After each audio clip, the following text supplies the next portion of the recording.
Hey guys, welcome back to another video. Thank you guys for tuning in to another episode. Now today we're actually going to fix something on the G35 that we have to fix before our tune date in about 2 days. Before we go ahead and begin today's video, I do ask if you guys can go ahead and click the like button. I really do appreciate your guys' support, so thank you guys so much for the support lately. As you guys know, I have a G35 right here. It's boosted and I went to go tune it, dyno tune it, but when I went to tune it, it came back. It didn't perform as well, and we found out that it had a big boost leak. So in about 2 days, we're gonna about to get dyno tuned again. We found our boost leak. We just forgot to connect the hose, so we're gonna connect it, and we bought a bigger throttle body for the G35, so we should expect more power from it. Issue now with the car is that the cruise control don't work. They don't work, so I cannot switch my maps. I have E85 race mode, I have E85 flame mode, same with 91 race, 91 flame. And so I can't switch the map. So if I get stuck on E, I can't put 91 and things like that. So it's very important to switch my maps, right? So we literally searched everything in the car. We searched all the fuse boxes, every single thing of what could possibly be it. And our conclusion came down that the actual clock spring, this little circle here behind your steering wheel, is actually gone bad. And one of the reasons that we think is bad is because we literally checked everything else, the buttons itself. One of my friends who's about to come right now, he checked all the wiring on my steering wheels. We have 2 sets of buttons and none of them work. And I was explaining to him that sometimes like my volume buttons work but not my cruise control, right?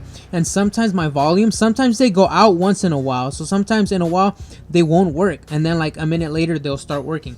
So that being said, we believe that it's a faulty clock spring. So with that being said, we're gonna go ahead and use my sister as a donor car once again, and we're actually gonna freaking swap out clock springs. So I'm gonna give her my clock spring from the G35 and transfer it to her 350Z, and then vice versa. But first we gotta make sure that her cruise control buttons work.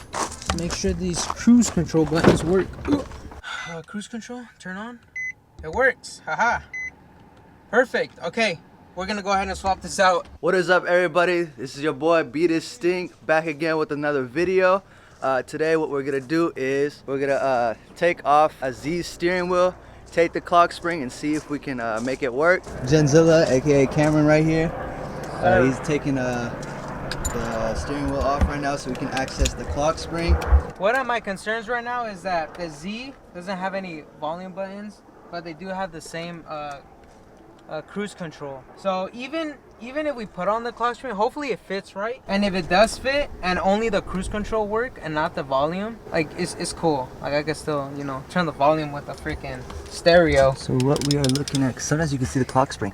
Oh dude, it might work, cause look. Yeah. So if you see right here, I don't know how good you can see in the camera.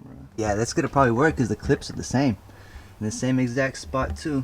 Alright guys, we're about to knock this beat out. There you go. That's how you do it. It's better with 2 people. Is that more satisfying than the quick release thing? The one that goes. Yeah. Come on, boy, you stronger than me. No, remember we have the sides. No, like this. Oh. So I was watching a video. In order to remove your clock spring, once you're at this stage, you want to just make sure this don't rotate that much. But there's 2 screws here at the bottom. They're like, what do you call this? Phillips screws. There's 2 Phillips screws here at the bottom, and these will take the freaking plastic shield off, and then you can go ahead and expose the bolts that actually hold the clock spring. Hey. That should be able to remove it. All right, y'all. So now we're freaking YouTubing how to take off a freaking clock spring on a 350Z. It's much harder than the G35. The G35, you just take off the 2 bolts here. This plastic comes off. You unscrew the clock spring and you're done. This, you got to remove this plastic. It's got 4 screws. We got to remove this freaking, what do you call it, rubber grommet to remove this piece, to be able to remove this piece that will allow this piece to come out. And then you expose some bolts that takes off this whole cluster that's attached to this plastic piece that we need out to take off the whole assembly. So, sucks. 350Z, you suck. There it is. Okay, so we don't really need a fucking... Yeah. We were finally able to freaking... We literally tore this shit apart, no kidding, bro. Like, literally, look at all the things. Rubber, side trim, side other trim. You gotta actually take off the pedal to access the bolts. Then you gotta take off this whole shit down here. Then you gotta get 4 bolts to take off this. Once you take off this, you remove a clip and some other screws over here. and we're finally able to take this out. We're not going to touch this right now because we want to take it off as it is and install it on the G. So we're going to go ahead and do the same thing on the G, then install this. But the G is much simpler. Like, you do not have to take all this, obviously, because we don't have it. You don't have to take off the bottom part. The plastic piece just comes out how it is. Like, we'll show you how easy it is. All right, guys, just to show you guys, look how clean and everything looks compared to the Z. Like, this was just so much easier to take off. So we got the faulty clock spring here. We're gonna go ahead and install it in the Z, and then take the Z one and install it over here. So let's go ahead and do that, bro. Oh shit, you shining. Damn. What's up, Cena? What's up, motherfucker? Alright guys, we're ready to install the new clock spring. We did have to add this black plate here in the back. This has like this extra wiring harness. I don't know exactly what it's for. We're thinking that it could be for the volume. Anyways, we just transferred it over, fit like a glove, and then we're just pretty much gonna install everything back on and hope that the cruise controls work and that we're ready for the tune. And so before we install the whole steering wheel, he's just gonna freaking put the key right in the ignition, turn it on to accessory mode. It should work. It worked on the Z. We didn't have to turn on the car completely. So we're just gonna go ahead and test it out right now. Right. Please. Bless it right Please. Ranjut. Ranjul Patel, better turn it on right now. Oh, yeah, turn that all the way up. Man, that should sound crusty. Alright, ready?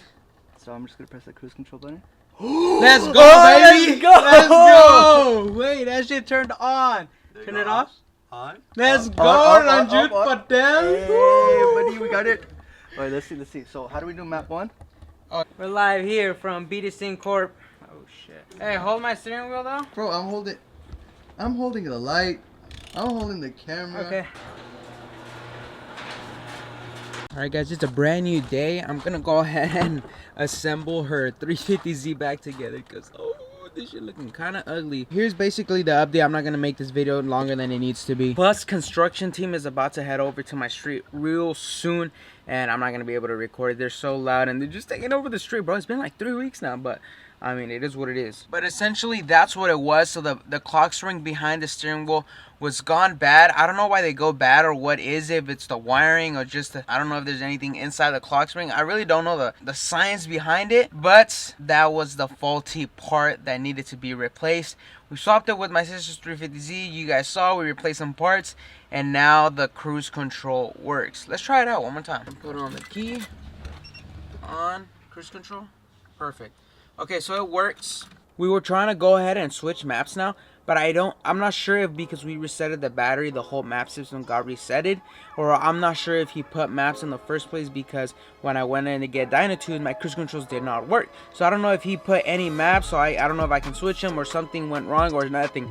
But anyways, I'm gonna leave it how it is. The car still drives fine, so I'm gonna just drive it normally, you know, to the Dyno tune, and hopefully he can map the whole ECU over there and put the maps in place. The cruise control works now, volume buttons control work, everything looks normal, and we found our boost leak. We're getting a bigger throttle body, so we literally have no excuses this time. Hopefully everything goes right. Cross my fingers. Hopefully the engine pulls through as well, because now that the boost leak is now not leaking no more, it's gonna hold the boost hopefully, and it should be making some power, and hopefully the engine freaking pulls through, man. I need you right now, BQDE rep up. So with that being said, the Dyno tune video will come next. It's literally this Saturday, so you guys are watching this right now, so tomorrow is my Dyno tune. I'm nervous, but I'm gonna end the video here. Down in the comment section below, I want you guys to guess how much you guys think my G35 will perform in the Dyno. What do you guys think? Is it gonna do 380, 390, 400, 410, 420? I see someone said 440 wheel. That would be insane. But I'm gonna leave it on that note. I'll catch you guys next video. Be distinct, be safe. Love you guys. Peace out.